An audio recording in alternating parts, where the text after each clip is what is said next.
Hi everyone, this is John. You are watching another episode of our weekly show, The Subcontinent. Through our program, we try to address key issues affecting the people in an area which is divided by borders but united by a common spirit. With our experts and our teams on ground, we will try to explain, analyze and evaluate controversial issues of current times. Welcome to The Subcontinent. In this edition of The Subcontinent, we shall look into what lies ahead for TAPI pipeline, crisscrossing Turkmenistan-Afghanistan, Pakistan and India.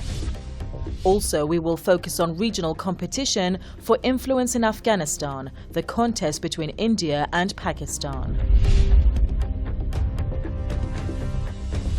Turkmenistan-Afghanistan-Pakistan and India pipeline, also known as Trans-Afghanistan Pipeline or TAPI, is a natural gas pipeline being developed by the Gulkanish-TAPI Pipeline Company Limited with participation of the Asian Development Bank. The pipeline is set to transport natural gas from Gulkanish gas field in Turkmenistan through Afghanistan into Pakistan and then to India. Last year, the Afghan Ministry of Mines and Petroleum said work on the project will begin at the beginning of 2020. But earlier in the year, the project faced another delay in Afghanistan over a postponement in land acquisition, among other issues, of course. After years of talks, agreements and promises, the fate of the pipeline is still in limbo.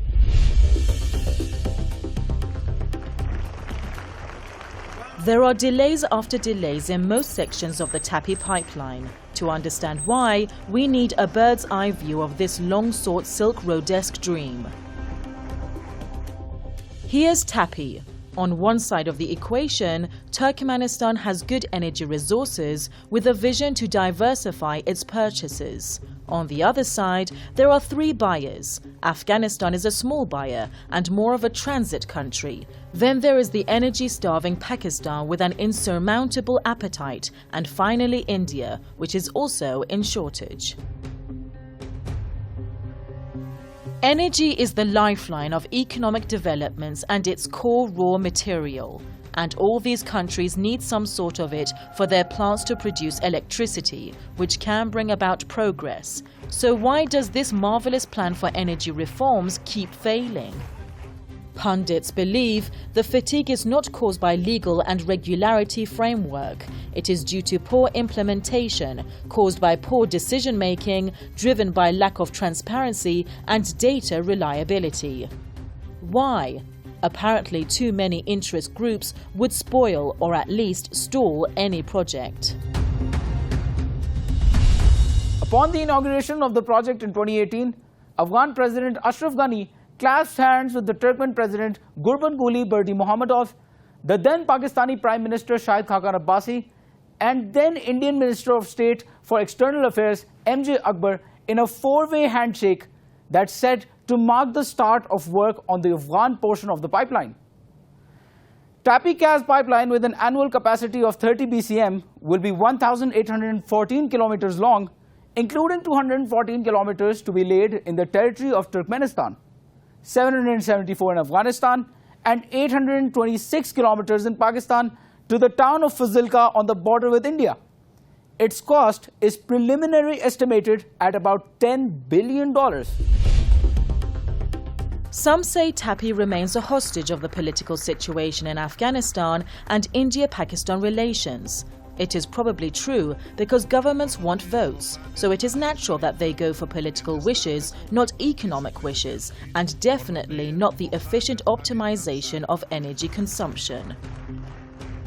Any regional cooperation strategy will only work when all the involved parties benefit from it, and many suppose TAPI could unwind some of the tension and distrust since everybody has a stake in it, but complications abound. When a country like Pakistan provides subsidy for fuel or energy, the higher consumption and hence the progress is tantamount to more debt since the government has to find cash to fund the growth. And if you measure the expenses against the GDP, it seems obvious that Islamabad will benefit more if it invests on its enormous hydropower potentials. Pakistan is the best repairer of bombed pipelines in the world, and it mastered the trade by experience. This means reliable and sustainable supply depends on the trust between the four countries and security along the road, not to mention the possible effects of Iran-Pakistan gas pipeline and Iran-China trade deal on the success of TAPI. Now, to add more insight on this TAPI pipeline issue, we are joined by Ms. Shaista Tabassum. She's a professor of international relations at the University of Karachi. Ms. Tabassum, welcome to the program. So, will TAPI pipeline project be finished anytime soon? And can it materialize the intended purposes? Well, I think that the project started much earlier. I mean, it was in 2014, and then it moved on, and by 2018 it was expected that it would be completed by 2023. It means that 2 years from now. But things are very much complicated at the moment. I mean, not only in Afghanistan but also in Pakistan. So I don't see that it will be completed by that time. But expectation is that once it will be completed, it is quite possible that it will fulfill those expected results which were calculated at the time when it was agreed. So since it is divided into two phases and one phase is not yet completed, so one cannot expect that it will be completed in the next 2 years, because first phase and then the second phase, it's a quite lengthy project. Initial technical issues are there, and so therefore not possible to be within 2 years. But if it is completed, or let's hope that it will be completed, then it will definitely bring some good results for not only for the states but for the people. All right. What are the factors stalling the implementation of the project? Well, I think that there are, as I mentioned earlier, that there are many technical issues. I mean, I will be first talking about the technical issues because there are some political matters as well. Technically, the Afghanistan government is still working on the land acquisition issues. I mean, the laws which are not clear, and they are working on those issues related to the land. And it's a very long route which is been in Afghanistan. It's almost more than 700 kilometers long pipeline which will pass through Afghanistan, and then it will enter into Pakistan. And secondly, I mean, there is along with that, there is also some security issues in Afghanistan. For Pakistan, there is a very important technical issue, because Turkmenistan government they have agreed to supply gas line till Afghanistan-Turkmenistan border, and Pakistan believe that the pipeline should reach Afghanistan-Pakistan border instead of Turkmenistan-Afghanistan border, because Pakistan believes that its liability will be removed once it will receive gas at its own border, not at the border of Afghanistan. So it's a very difficult and a technical matter, and I think that it's one of the reasons why the project is being delayed. I mean, the first phase is still in the process, and so apart from that, obviously there are some political issues as well. The relationship between Afghanistan and Pakistan, and then Pakistan and India as well. And one more is obviously the security matter. The government is unstable in Afghanistan, and the peace process is still going on. So the government's hands are still, you can say that. And finally, I must say that the relationship is not very cordial between Pakistan and India. So once the pipeline would reach to Pakistan, when and how it will go to India, I mean, there are so many political issues between these two countries as well. So the future would be bright if all the technical and political matters will resolve easily. All right, Ms. Tabassum, how about we look at how the global media has covered this situation, and then we can come back to the question of the session. Please stay with us. Beyond the other often cited issues, namely security, is the matter of politics. If Afghan MPs are busy discussing previous decrees, it could be some time before they get to an issue as touchy but critical as land acquisition for a pipeline hoped to bring in $400 million in annual transit revenue alongside much-needed energy resources. TAPI project won't happen for decades until after the situation in Afghanistan actually stabilizes, and it could become commercially advantageous only if India acts as a consumer. Yet if relations with Pakistan are bad, India will not agree to have Pakistan's hand on the tap. Given the pressing energy shortages as a result of inadequate supply of gas in Pakistan, it won't be surprising to see Pakistan urging and even pressuring Taliban to support TAPI gas pipelines construction. Turkmenistan President Gurbanguly Berdimuhamedov repeatedly demanded that the government look for investments, since Turkmengiz was unable to complete the financial closure of TAPI, which was planned for December 2016, then it was postponed to early 2020. All right, welcome back to the audience, and Ms. Tabassum, welcome back to the program. So, the US believes TAPI has the potential to transform the future of the entire region. Do you believe this? Well, I think that it is called as the game changer. I mean, because just like the CPAC agreement was believed as a game changer, because 1.5 million people's interest is attached to this important project. It's a supply of gas.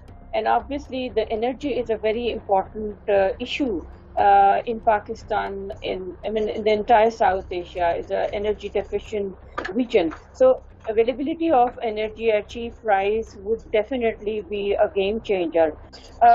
It very much depends on the success of the project. Obviously, things are very much blurred so far. I mean, if you look at the issues which are attached to it. But definitely, because it's strategically important as well. I mean, connecting the Central Asia to South Asia would definitely be in the interest of the big powers, not only Russia, but also of the United States. So I think that it can bring changes, provided that it be completed. Okay, so lastly, can the Afghan peace process influence the fate of TAPI pipeline? Yes, I strongly believe that, because a stable government in Afghanistan, peace in Afghanistan, so the projects, economic, social and political developments in the region would then start or would develop.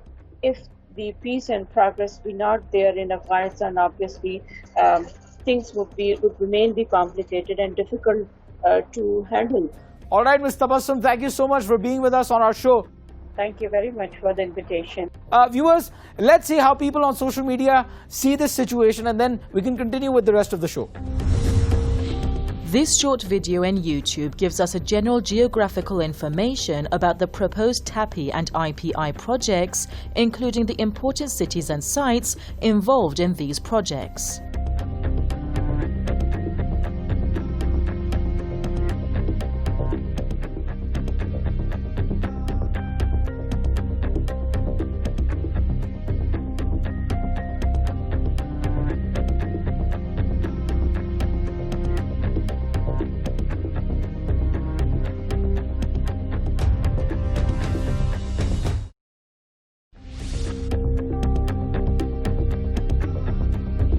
The energy transactions between India and Pakistan is only one element in the complex matrix that underpins this old rivalry in Afghanistan.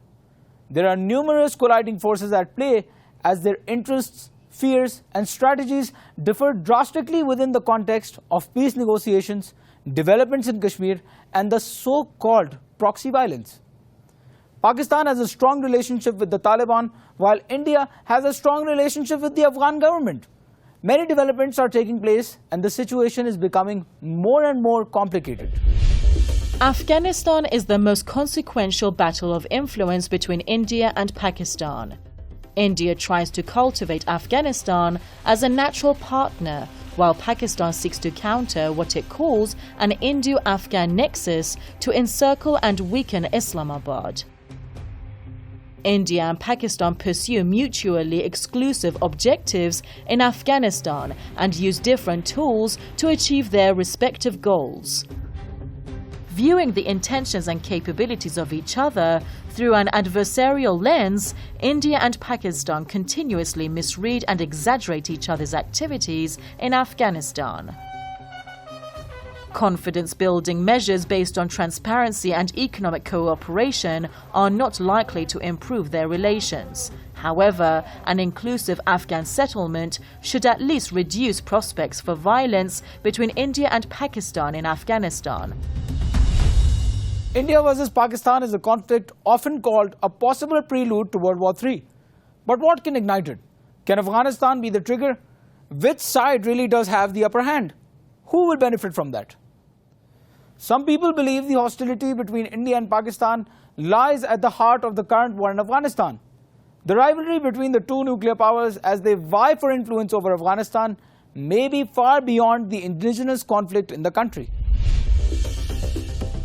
Some people think that India should leave Afghanistan to Pakistan, and some believe otherwise. Both sides have points. Everybody concurs that Afghanistan is a strategic place, but strategic for whom? How is Afghanistan important for India? What's at stake there for Pakistan? Should India have boots on the ground there? To counter what? How many Afghans have ever been hostile towards India? These questions are to be scrutinized in terms of the opportunity cost. Some analysts say Afghanistan is the best transit route for Indian goods to reach Europe, but first you have to go through Pakistan, whose cooperation depends on the region's political climate. Others mention Afghanistan's rich mineral resources as a reason for India to stay, but they are only available until Pakistan allows it. And India, who hasn't managed to exploit even half of the resources in its own territory, must also compete with China, that will undoubtedly get there for minerals sooner. There are people who think only foreign powers can stabilize Afghanistan, but has any power ever benefited from Afghanistan, or has Afghanistan benefited from any foreign intervention? Historically, Afghanistan is known as the graveyard of empires, and the recent US deal with Taliban is acceptance of defeat for another country that misinterprets this miscellany of minorities, tribes, and clans that is Afghanistan. Now, for more analysis on what's going on in Afghanistan, we are joined by Mr. Anil Trigunayat. He's a former Indian senior diplomat. Mr. Ambassador, welcome back to the program. So, how do you think the United States, Russia and China would play the India-Pakistan competition in Afghanistan? Well, in the first place, I would like to say that we do not have any competition with Pakistan in Afghanistan. India has a standalone relationship with Afghanistan, and we are trying to give as much assistance as possible. As you know, we have provided more than $3 billion in assistance and capacity building and across the spectrum in infrastructure development and creating institutions in the country. As far as USA is concerned, obviously USA has used Pakistan in order to reach Taliban and to enter into the Doha Agreement. Russia and USA both have kept India in the loop as far as the developments in Afghanistan are concerned. And they have also very clearly acknowledged India's constructive role in this. And as you know, with your own country, Iran, we have developed this Chabahar port and created the assistance provision or the trade provision through Iran to Afghanistan via Chabahar port.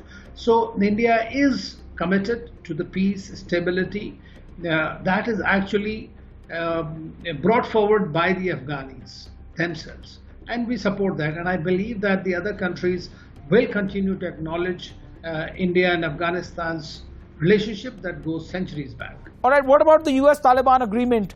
Can this change the dynamics of power in Afghanistan? And who do you think would benefit the most? Well, the thing is that Taliban is the reality in Afghanistan. And the US-Taliban agreement is driven both by the US interest as well as Afghan interests. And USA has been there for far too long, have been wanting to withdraw from Afghanistan, and therefore they have started negotiating with all the parties in Afghanistan, whether it is Taliban or others. So obviously in this particular domain, Taliban is definitely a winner as far as and become a real political force. And now they are trying to work out on something which is an inclusive dialogue as to how they can continue with the governance of the country. We are interested in a friendlier development, security in the region, and this is, we consider Afghans as all our brothers and sisters, and we want to work with them. So it is going to, of course, there has always been a geopolitical competition in the region. Sometimes it has been misplaced adventurism, but I believe that it will continue to, I hope that Afghanistan will continue to be as independent as historically it was. Mr. Tugunayat, the global media has also covered this situation from a different perspective. Let's see how they've covered this situation, and then we can come back to the question and answer session.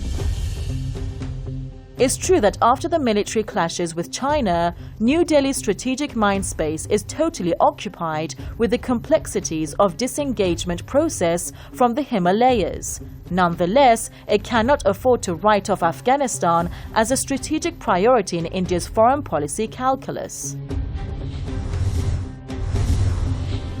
India managed to develop cordial ties with the leftist People's Democratic Party of Afghanistan, which under Daud Khan overthrew the Afghan monarchy in 1973. India was also among the first non-communist states to recognize the government installed by USSR after its 1979 invasion of Afghanistan. The two weren't unconnected. Given the inability of New Delhi and Islamabad to fix their economies, both governments arguably sought political advantages from the distractions of saber rattling.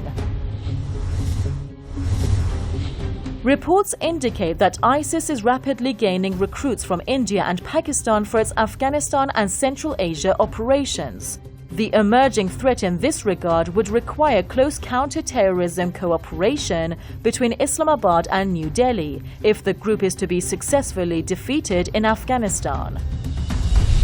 All right, Mr. Tugunayat, welcome back to the program. So, how do you see the future of the Taliban relations with Pakistan and India? Do you think Taliban will stay closer to Pakistan or shift its policy towards India? You see, historically, as you know, that Taliban, in the wake of the Soviet invasion, the Taliban was created by the Americans and Pakistanis. So Pakistan obviously has a certain section of Taliban present in Afghani network and all present in its territory. Now, so that is a given, and that is one reason that the Pakistan's closeness or utility in this US-Taliban agreement was clearly noticed. However, we would work with anybody, in my view, eventually, because whom the Afghan polity, Afghan society, the sovereign, democratic, pluralistic and inclusive Afghanistan will bring up. So India will like to collaborate, because for us they are all Afghanis first, and the division of various groups later. But terrorism is a very major concern for us, and I hope that in keeping with their agreement, the Taliban will continue to control the terrorist activities against others and against India. All right, thank you, Mr. Tugunayat, for being with us on our show and sharing your opinions. Thank you very much for having me. Viewers, let's see how people have reacted on social media and cyberspace regarding this issue, and then we can conclude the show. In this tweet, Rahmatullah Nabil, a prominent and high-ranking Afghan figure and former director of National Directorate of Security, is so warmly congratulating the India's Independence Day to the Indians.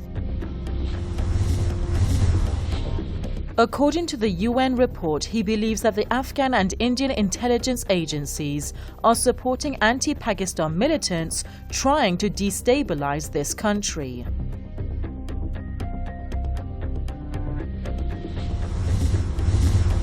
Considering the Chabahar port project and its importance, Javeer Shegil thinks that India needs to do something to ensure its security against the Pakistan-Taliban axis in the post-Taliban deal era.